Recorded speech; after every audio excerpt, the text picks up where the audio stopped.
할렐루야. 네. 할렐루야. 아멘. 정말 아무짝에 쓸모없는 우리들을 택하시고 또 여기까지 불러주시고 또 예수님께서 우리를 또 십자가에 못 박히시고 우리를 구원하심으로 말미암아 자녀가 되게 하신 하나님께 모든 영광을 돌려드립니다. 오늘도 성령 하나님께서 임재하셔서 우리들의 마음을 열어주시고 또한 우리의 귀를 열어주셔서 듣고 깨닫고 새기고 변화되는 그런 시간이 될 수 있도록 주님께서 인도하시길 간절히 바랍니다. 우리는 교회를 다니면서 또한 예수님을 믿으면서 은근히 이런 기대를 가지고 있습니다. 예수님을 잘 믿으면 복을 많이 받고 그리고 교회도 다니고 착하게 잘 살면은 세상 사람들에게 존경과 사랑을 받는 사람이 될 수도 있다. 이런 은근한 기대를 가지기도 합니다. 그러나 이런 기대가 잘못된 것은 아닙니다. 잘못된 것은 아닌데 왜냐하면 성경에서도 이렇게 근거가 되는 그런 구절들이 있거든요. 한 장만 넘겨주세요. 신명기 28장 1절에서 6절을 보면요, 좀 작아서 안 볼 수도 있는데 복에 대한 말씀을 이 신명기에서 이야기를 하고 있습니다. 내가 내 하나님 여호와의 말씀을 삼가 듣고 내가 오늘 내게 명령하는 그 명령을 지켜 행하면은 너를 모든 민족 위에서 뛰어나게 하시리라. 그리고 성읍에서도 복을 받고 네 몸의 자녀와 토지와 짐승과 새끼가 복을 받고 네 광주리와 떡반죽 그릇이 복을 받을 것이며 네가 들어와도 복을 받고 나가도 복을 받을 것이다. 이런 복에 대한 또한 말씀이 있기 때문에 참 은혜로운 말씀이죠. 그리고 우리가 교회가 처음 태어난 초대교회 때, 예루살렘 초대교회 때도요, 이 많은 사람들이 예수님을 믿고 성령을 받아서 변화가 되니까 사도행전에서도 이런 이야기를 또 하고 있습니다. 한 장만 넘겨주세요. 사도행전 2장 47절을 보니까 하나님을 찬미하며 또 온 백성에게 칭송을 받으니 주께서 구원받는 사람을 날마다 다 더하게 하십니다. 이런 말씀들을 보면은요, 우리가 예수님을 믿고 정말 우리가 착하게 잘 살면은 복을 받고 잘 되고 또 사람들에게 존경도 받고 사랑도 받고 어딜 가나 칭송을 받고 대우도 받을 수 있겠구나 이런 어떤 기대, 이런 기대를 우리가 조금씩 마음에는 가지고 있습니다. 이런 기대가 나쁜 것은 아니에요. 절대 나쁜 것은 아니고, 근데 우리가 오늘 읽은 요한복음 말씀에서는요, 이런 말씀이 아니라 요한복음 말씀에서는 특히 이때가 언제였냐면요, 우리 예수님께서 십자가에 못 박혀서 돌아가시기 전에 제자들을 모으고 이 성만찬을 하시면서 마지막 고별 설교를 하시는 그때였습니다. 하시는 말씀 가운데 우리 15장에서도 그렇고 요한복음 16장에도 보면은 세상이 너희를 미워할 것이다. 그리고 너희가 환난을 당할 것이다. 이런 말씀을 하고 계십니다. 또 이렇게 쭉 14장부터 17장까지 요한복음 쭉 읽다 보면요, 너희를 죽인다, 그러니까 죽이는 자 이런 표현도 있거든요. 예수님께서 이게 단순히 한마디를 딱 하고 지나가시는 게 아니라 14장부터 17장까지 4장에 걸쳐가지고 계속적으로 이런 말씀들을 하십니다. 예수님을 믿으면 존경받고 사랑받을 수 있을 줄 알았는데 세상이 너희를 미워할 테니까 너희도 그렇게 알라, 이렇게 말씀을 하고 계십니다. 그러면 여러분, 세상이 너희를 미워할 것이다 라고 이렇게 말씀을 하셨는데, 그럼 우리가 이 세상에 대한 정의를 먼저 하고 들어가야 되겠죠. 세상이 뭐냐? 요한복음에서 말하는 이 세상은 과연 어떤 세상인가? 죄송합니다. 제가 이게 시옷 발음이 잘 안 돼가지고 세상 이렇게 하는데, 자, 예수님께서 말하는 이 세상의 실체가 무엇일까요? 우리가 한번 생각을 하고 정의를 하고 넘어가야 됩니다. 여기서 말씀하시는 세상은 바로 하나님을 인정하지 않고 돌아가는 그런 사회를 이야기합니다. 하나님을 인정하지 않고 살아가는 사회를 여기서 바로 세상이라고 이야기하고 있는데, 이 사회가 돌아가는 요소에는 여러 가지 구성 요소들이 있습니다. 인간들이 있고요, 시스템이 있고요, 법이 있고요, 문화가 있고, 가치관이 있고, 철학이 있고, 과학이 있습니다. 이것 말고도 여러 가지 요소들이 이 사회를 돌아가는 구성 요소들로 자리 잡고 있는데, 그 중에서도요, 방금 말씀하신 하나님을 인정하지 않고 돌아가는 이 사회, 이 세상을 지배하는 이 지배 원리가 있거든요. 그거를 요한일서 2장 16절에서 예수님께서 요한 말씀으로 이야기를 하고 계십니다. 한 장만 넘겨주세요.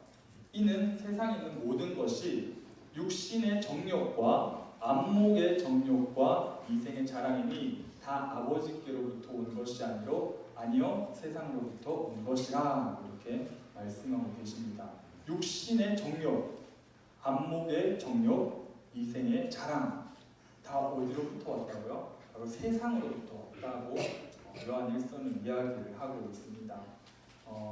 근데 우리가 이제 보통 이제 교회를 다니면서 여러분들이 신앙생활을 하면서 이 그리스도인들의 가장 기본적인 신앙 고백이 뭐냐 하면요, 내가 가진 이 모든 것은, 내가 누리는 이 모든 것은 하나님께로부터 왔다. 이런 신앙 고백이 우리의 가장 기본되는 신앙 고백인데, 오늘 이 요한 1서 2장에 나오는 말씀은요, 육신의 정욕, 안목의 정욕, 이생의 자랑이라고 이야기하면서 이것들은 하나님이 아닌 나를 자랑하고 싶어하는 그런 욕심들과 나를 자랑하고 싶어하는, 나를 드러내고 싶어하는 그런 모습들을 이야기하고 있는 겁니다. 하나님을 인정하지 않는 이 사회, 이 세상의 구성 요소가 나를 드러내는 그런 정욕들, 그리고 그런 자랑들에 의해서 돌아가고 있다는 것을 이야기하고 있습니다. 이런 것을 예수님께서는 세상이라고 이렇게 얘기를 하고 계시는 겁니다. 그러면 이 세상이 여러분 왜 우리를 미워할까요? 이 세상이 왜 우리를 미워한다라고 예수님께서는 이야기를 하신 걸까요? 그 이유가 15장 18절에 나와 있습니다. 한 장만 넘겨주세요.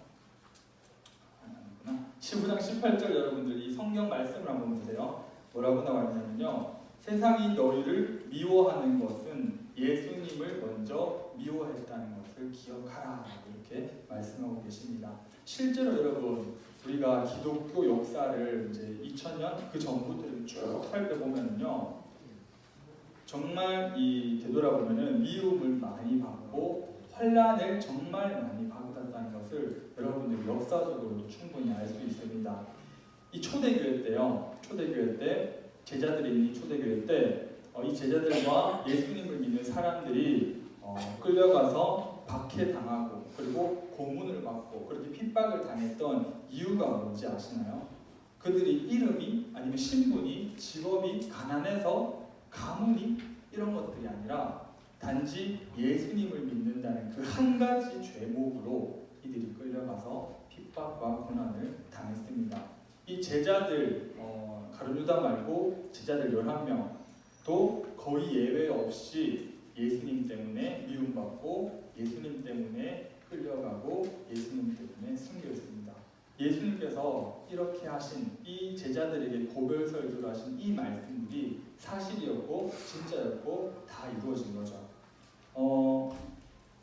하지만 이제 이런 제자들과 또한 그 예수님을 믿는 사람들의 그런 희생과 어떤 그런 핍박받고 그런 순교한 덕분에 하나님께서 그 안에서 역사하신 덕분에 사실은 이 우리나라 작은 한반도까지 이 복음의 씨앗이 날라와서 우리가 예수님을 믿고 알게 되었고 또한 예수님을 알게 된 그런 영광을 얻게 되었던 거죠. 그리고 그것이 들어와서 우리 대한민국 안에서도 사실은 엄청나게 많은 그리스도인들이 핍박을 당했습니다. 사진을 한 장 넘겨주세요. 한 장만 넘겨주세요. 네, 일단 넘어갈 겁니다. 자, 그리고 우리 대한민국의 예수님을 믿는 많은 조상들도 핍박을 많이 받았어요.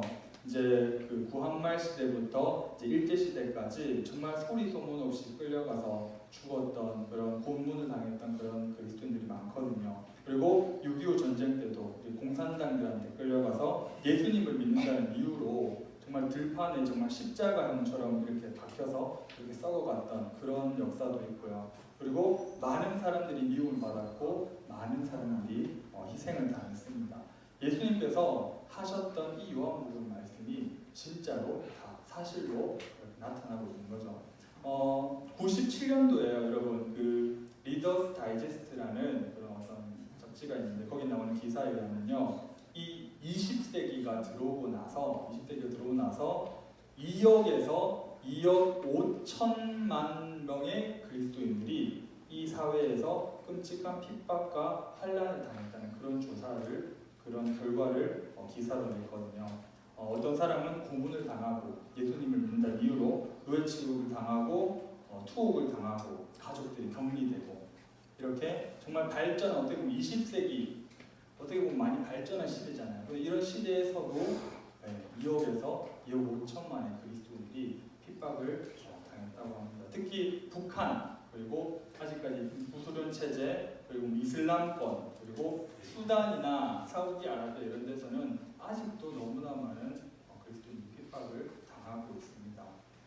또 99년에 어떤 이런 기사가 났는데 인도의 시골 마을에서 이제 의료 선교를 하러 갔던 이 호주 선교사님이 계셨는데 그 호주 선교사님이랑 두 아들이 자동차에 자고 있었는데 그 핍박하는 인도 사람들이 거기에 방화를 해가지고 그 부자가 다 죽었던 그런 사건도 기사에 90분이 나왔더라고요. 이런 것들을 보면 사실은 너무나 좀 무섭죠. 두렵기도 하고. 그런데 또 우리가 이런 기사들과 뭔가 이렇게 먼 얘기처럼 느껴질 수도 있습니다. 많은 그리스도인들이 이렇게 핍박과 고난을 받아왔음에도 불구하고 사실은 뭔가 나랑은 좀 먼 얘기, 정말 공감이 안 되는 이야기라고 생각할 수도 있는데 전도사님 요즘은 예수님 믿는다고 해서 우리 대한민국 안에서 그렇게 핍박받지도 않잖아요. 뭐 교회 나간다고 해서 누가 이렇게 잡거나 뭐라 하지도 않고 그리고 교회를 세운다고 해서 정부에서 막을 막는다거나 종교의 자유를 억압한다거나 그런 일도 없고 그냥 우리는 그렇게 자유롭게 살아가고 있기 때문에 예수님 때문에 고난을 당한다, 예수님 때문에 미움받는다, 예수님 때문에 우리가 핍박을 받는다 이런 얘기들은 뭔가 옛날 얘기가 아닌가요? 이렇게 또 질문을 하거나 궁금증을 가질 수도 있습니다. 그렇다면 여러분 아까 세상에 대해서 우리가 정의를 했듯이 과연 그러면은 예수님께서 이야기하신 세상이 너희를 미워한다라는 것에서 이 미워한다는 어떤 것을 미워하고 있는지 한번 또 알아봐야 될 것 같은데요. 예수님을 믿는다고 해서 세상 사람들이 우리를 무조건 미워하는 건 아니잖아요. 그런데 왜 이런 예수님께서 말씀을 하셨을까? 궁금증을 가져봐야 됩니다. 예수님께서 여기서 말씀하시는 세상이 너희를 미워할 것이다 라는 것에서 이 미움은요 어떤 우리가 사람과 사람이 어떤 이렇게 감정적으로 미워하는 이런 것보다 훨씬 더 영적이고 훨씬 더 본질적인 미움을 이야기하고 있는 겁니다. 이렇게 영적이고 뭐 본질적인 미움이라고 하면 사실 좀 이해가 잘 안 갈 수도 있는데 이게 맞는 비유인지는 모르겠는데 한번 여러분들이 공감하실지 모르겠는데 한번 들어보세요. 미국에 백인이랑 흑인이 이제 같이 섞여서 살고 있습니다. 겉으로 보기에는 서로 교제를 잘 하죠. 겉으로 보기에는 백인과 흑인이 사회적으로도 회사에서도 같이 일을 하고 서로가 함께 협력해서 살아갑니다. 사회 안에서 사실은 공존을 하고 있어요. 그런데 겉으로는 그런데 조금만 자연스러운 상황, 조금만 편한 상황으로 돌아가면은 흑인은 흑인들끼리 그리고 백인은 백인들끼리 잘 안 섞인다고 합니다. 그리고 이 사회나 공동체처럼 억지로 섞으면은 교제를 하지만 강제성이 없거나 억지로 섞지 않으면 흑인은 흑인끼리 모여서 자기 친구들 사귀고 백인은 백인들끼리 사귄다고 합니다. 그 사람들 이야기 들어보면은요. 흑인은 백인을 좋아하지 않고 그렇게 백인도 흑인을 그렇게 좋아하지 않는다고 합니다. 노골적으로 이렇게 표현을 하기도 한데요. 사실은 인종차별이 정말 이제 현대 21세기에 들어와서는 인종차별이 없어졌다고 하지만 제 주위에 많은 친구들 유학을 가거나 아니면 뭐 어학연수를 갔던 친구들 얘기만 들어봐도 이런 우리 동양인들의 어떤 이런 인종차별도 봐서 엄청나게 많이 느낀다고 하거든요.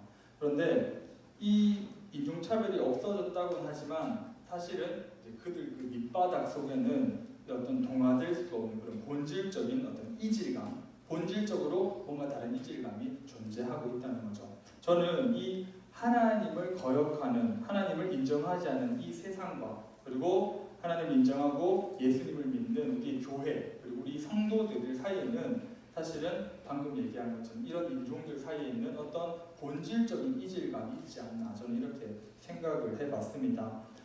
하나님의 소유된 우리와 그리고 사탄의 소유된 이 세상 가운데는 정말 동화될 수 없는 어떤 영적인 그런 이질감이 존재한다는 거죠. 빛의 자녀가 어두운 속이랑 같이 동화될 수 없는 거거든요. 평소에는 여러분 드러나지 않을 수도 있습니다. 여러분들도 이제 주위 친구들 보면 안 믿는 친구들도 많잖아요. 안 믿는 친구들도 많고 안 믿는 사람들과도 같이 잘 우리는 지냅니다. 뭐 우정도 나눌 수도 있고 사랑도 나눌 수도 있고, 그러나 우리가 못 느낄 수도 있지만 우리 그 사이에는 믿지 않는 사람들과 그 사이에는 메울 수 없는 영적인 고리 있다는 거죠. 친해지면 친해질수록 아마 통하지 않는 이질감을 느끼게 된다는 겁니다. 이런 이해를 통하여서 세상이 너희를 미워할 것이다 라는 어떤 예수님께서 하신 말씀을 우리가 조금이나마 이해를 할 수가 있다는 거죠.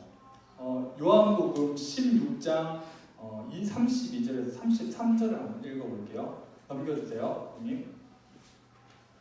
네, 요한복음 16장 31절과 32절을 제가 한번 읽어보겠습니다.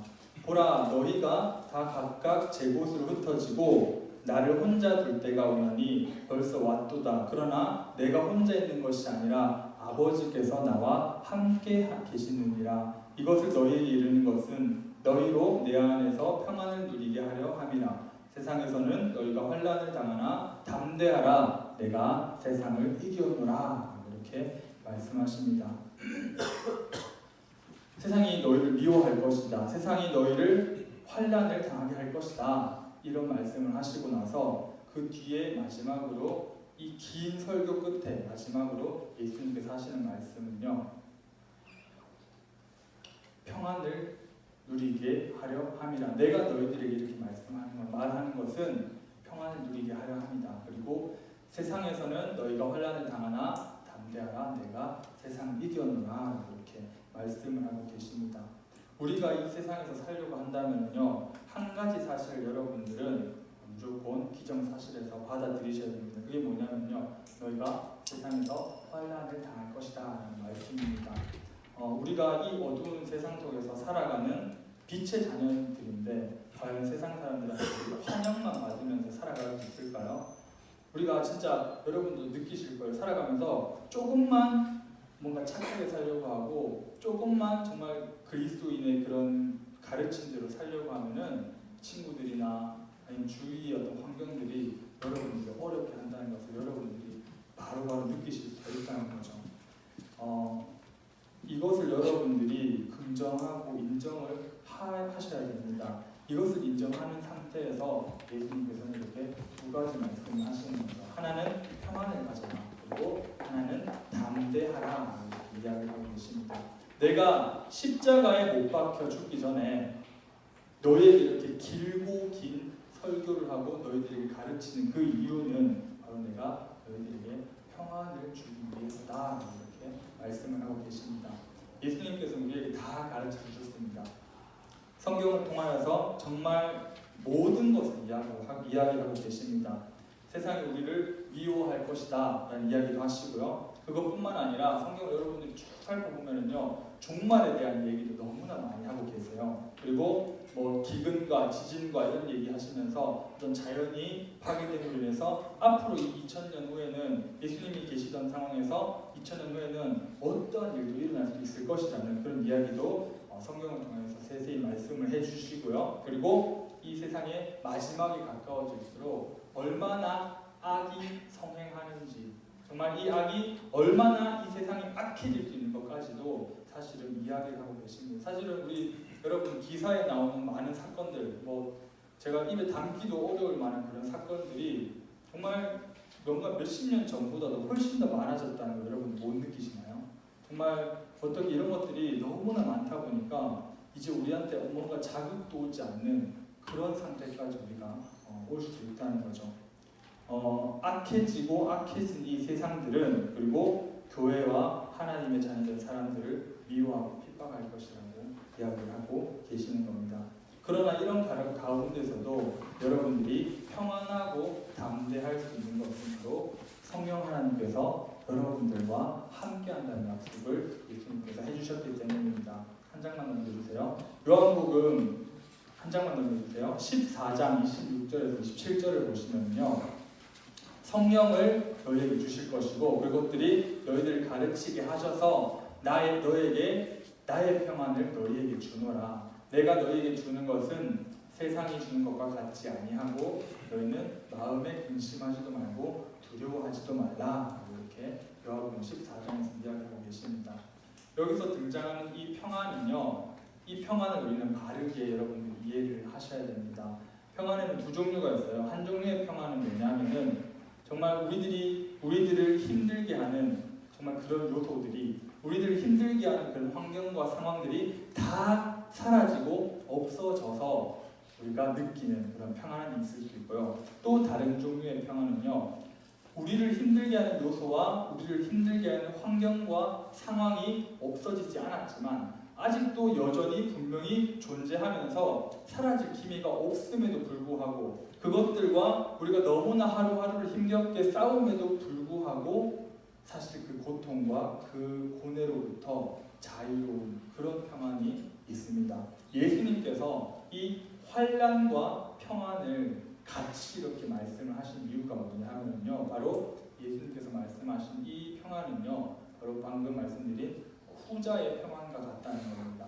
어렵고 힘들었던 내 상황이 좋아져서 나를 괴롭히던 모든 것들이 사라질 수도 있겠지만은, 그러나 그런 것들이 전혀 나아지지 않는다고 할지라도, 여전히 세상이 우리를 미워한다고 할지라도 성령 하나님께서 우리와 함께 하신다는 그 확신을 가지고 주시는 평안을 예수님께서는 이야기하고 계시고, 그것이 바로 예수님께서 우리에게 주시는 평안이라는 거죠. 우리가 여러분들이 이 세상을 살아가면서 그리스도인으로 또한 예수님의 제자된 모습으로 계속 살아가다 보면은 여러 가지 유혹과 시험과 연단과 핍박들을 받을 수밖에 없습니다. 그러나 그 가운데서 이 세상을 이기신 예수님을 굳게 믿고 예수님의 승리가 내 승리가 될 것이라는 이런 확신 가운데 평안과 담대함을 가지라고 예수님께서 이야기를 하고 계십니다. 아무 문제 없는 상태에서 나에게 오는 마음의 평안이 아니라 정말 비바람과 폭풍이 계속 몰아치고 그리고 원수가 다가오더라도 예수님께서 함께 하심으로 우리에게 다가오는 평안, 그 평안을 여러분들이 느끼시고 또한 그 평안 속에서 담대함으로 세상에 나아가라고 예수님께서 말씀하고 계십니다. 오늘도 예수님께서는 여러분들 마음속에 찾아오셔서, 성령 하나님께서 여러분들 마음속에 찾아오셔서 이렇게 이야기합니다. 용기를 가져라. 그리고 내가 저 원수들과 대적해서 그들을 이겼다. 네가 싸워야 할 싸움을, 너의 싸움을 내가 싸웠다. 너는 그 일을 결코 해낼 수 없지만 내가 그 일을 했고, 그리고 너희가 내 안에 거함으로 너희는 그 일을 해낼 수 있다. 사랑하는 아들아, 사랑하는 내 딸들아, 내 안에 거하여라. 그러하면 내 승리가 너의 승리가 될 것이다. 예수님께서 여러분들에게 다가와서 말씀하십니다. 성령 하나님께서 우리와 함께 하신다는 그 평안 가운데 이 세상을 향하여 또한 평안하게 또한 담대하게 나아갈 수 있는 우리 고등부가 되기를 예수님의 이름으로 간절히 소망합니다. 다 같이 찬양 한 곡